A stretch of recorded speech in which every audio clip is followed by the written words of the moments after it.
Hello YouTubers, welcome back. I figured I'd make a update video of my little setup here. Well, I got myself a new engine. It's a 1666 by Marx. It seems to work quite well.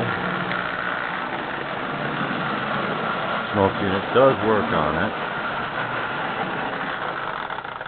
Had to do a little cleanup and a little soldering.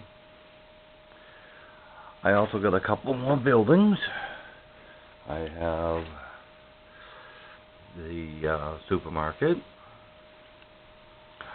and the gas station. I also picked up 57 Chevy and 1948 Ford Woody. I also did a little work on my lights. Second, you can see that these guys all have some kind of lights in them.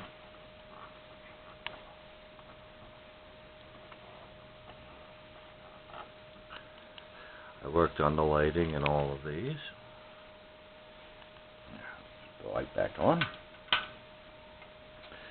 What I did with the buildings is I used parchment paper on the windows and doors and such. Give it a better look to it. Gives it kind of a glow look. I put my New England Rancher back together. I had to glue parts of it. I've dedicated this one to a good friend of mine. I call it Dan's Place. Dan's an old friend of mine that goes way back, so I've dedicated this little spot to him. I've even roughed in the road a little bit to give me an idea of what I want to do. It's no way near complete, but to start, to give me some ideas.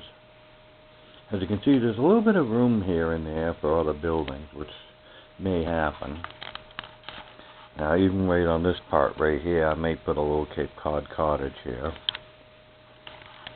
We'll see how that goes. And now for some thoughts. So I got into this, I began to realize that I really like the tin trains. Now you have to admit, tin trains don't have a lot of detail to them, but I love them just the same. Now you all know that this is the Vanderbilt. It's one of my favorites. I also like the tin trains, but I also like some of the older ones, but the plastic ones seem to be lacking character, you know what I'm saying? I still like them. I mean, they're very detailed.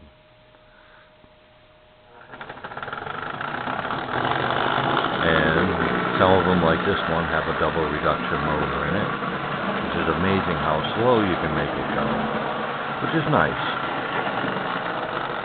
And yes, the smoke unit in this does work, but the weird part is it doesn't have reverse in it. I also put out, if you've noticed, I put out the people and populated my little layout. But the old tin trains seem to have a certain kind of personality and simplicity that I love. They also made electric ones. I'm beginning to think probably that's the direction I will go. I guess that everyone who has this hobby reaches this point at one point or another as to what direction they want to go in with their collection. I've decided maybe I'll go with the earlier trains. But we'll see how that works out. I still have a few things I have to do. Now, as far as lighting is concerned, I borrowed a tip from another YouTuber. In these lights, I use these little puck lights you can get at Walmart or even the dollar store. So if you have a building you want lit, try one of them. Might be good.